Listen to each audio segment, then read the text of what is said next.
Imposter. The first signs were subtle. A forgotten anniversary, when Ken had always been dutiful about dates. Leftovers in the fridge I hadn't cooked. Little things, really. But my antenna went up, being married 17 years. I knew my husband's habits like my own. The changes accelerated slowly, then all at once. Ken stopped reading his habitual spy novels before bed. He began missing our Wednesday date nights, claiming extra work at the office. Things I mentioned in passing during conversations were greeted with blank stares, as if he had no recollection. One morning over breakfast, I decided to test him. "Do you remember our trip to Hawaii 3 years ago? For our 15th anniversary?" I studied his face closely. Hawaii had been our dream vacation. But Ken's eyes glazed over with generic remote fondness, not the vivid nostalgia I expected. My heart sank. Something was very wrong. That week I made discreet inquiries with Ken's job, his friends. All confirmed he seemed like his normal self. But this man inhabiting my home, my marriage, wasn't the Ken I cherished. He moved differently, smelled different. His presence beside me in bed felt like an icy stranger. This was a pod person, an imposter. But how could I prove it? I began keeping a journal tracking all the inconsistencies I noticed between this counterfeit husband and the real one. Things only I would recognize thanks to a decade and a half of intimate married life. The way he brushed his teeth, the side of the bed he slept on, his shoe size, all slightly off in uncanny ways. Meanwhile, whatever was masquerading as my husband appeared oblivious to my suspicions. I stopped challenging him directly on gaps in his memory or behavior changes. I knew I needed concrete evidence before making accusations. But painstakingly documenting the cleft between the Ken I knew and this alien facsimile took an enormous psychological toll. I hardly recognized myself with each passing week. Soon paranoia consumed me. I stood for hours staring at my imposter husband while he watched TV, searching for some flutter or tick that betrayed the truth simmering beneath his stolen face. I rifled through his briefcase, phone records, computer files, seeking anything to explain this invasion of my marriage. At night I lay rigidly awake, heart-pounding feet away from the doppelganger slumbering next to me in my real husband's pajamas.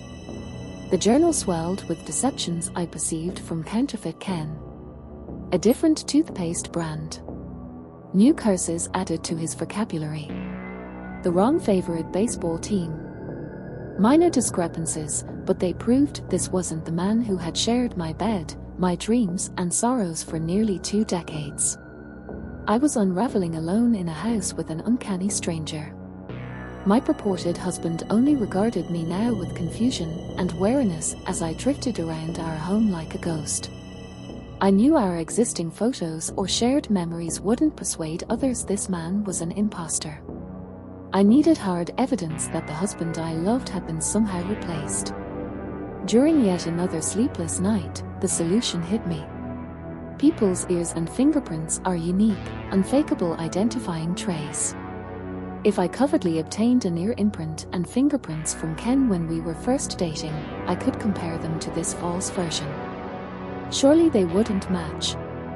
I dug frantically through old keepsake boxes until finally, hidden under movie stubs and dried corsages from high school dances, I unearthed it. A homemade pottery bowl Ken and I had shaped together in our first ceramics class, the indentations of our interlaced fingers still fresh in the clay rim. I shuddered holding this proof of happier, simpler times. Before this profound violation of my marriage. The next day I managed to sneak some fingerprint lifts from Ken's shoes and drinking glasses, using methods from a detective novel. I spent hours examining each arch and whorl under a magnifier, comparing them to the pottery prints from before. My heart leapt, they were distinctly, definitively different. This man inhabiting my home was not my Ken. I had proof. Confronting Ken that night, I showed him the prints, demanded an explanation. Who are you and where is my real husband?"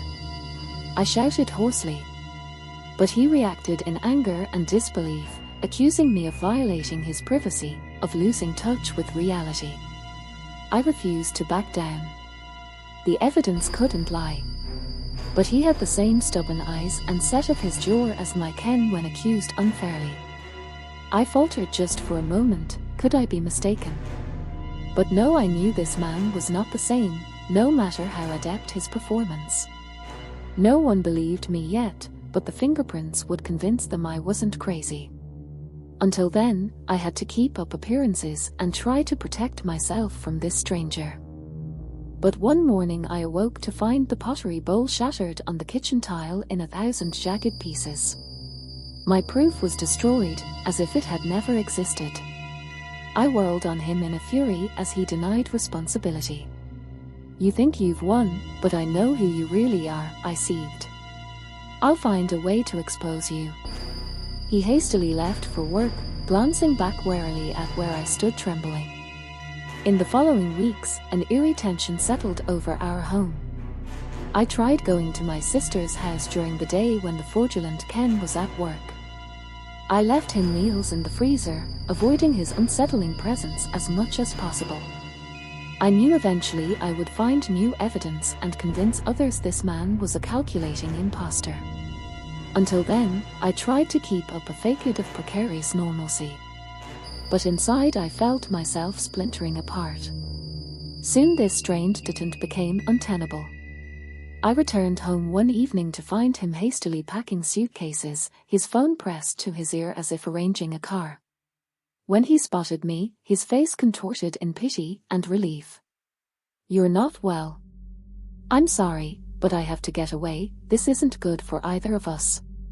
The room warped around me. He was leaving. My real Ken would never abandon me. A white fury seized me, and I leapt to block the door.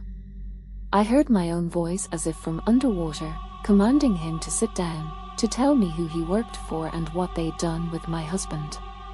All the while my hand creeping toward the kitchen knife I knew could pry the truth from his lips.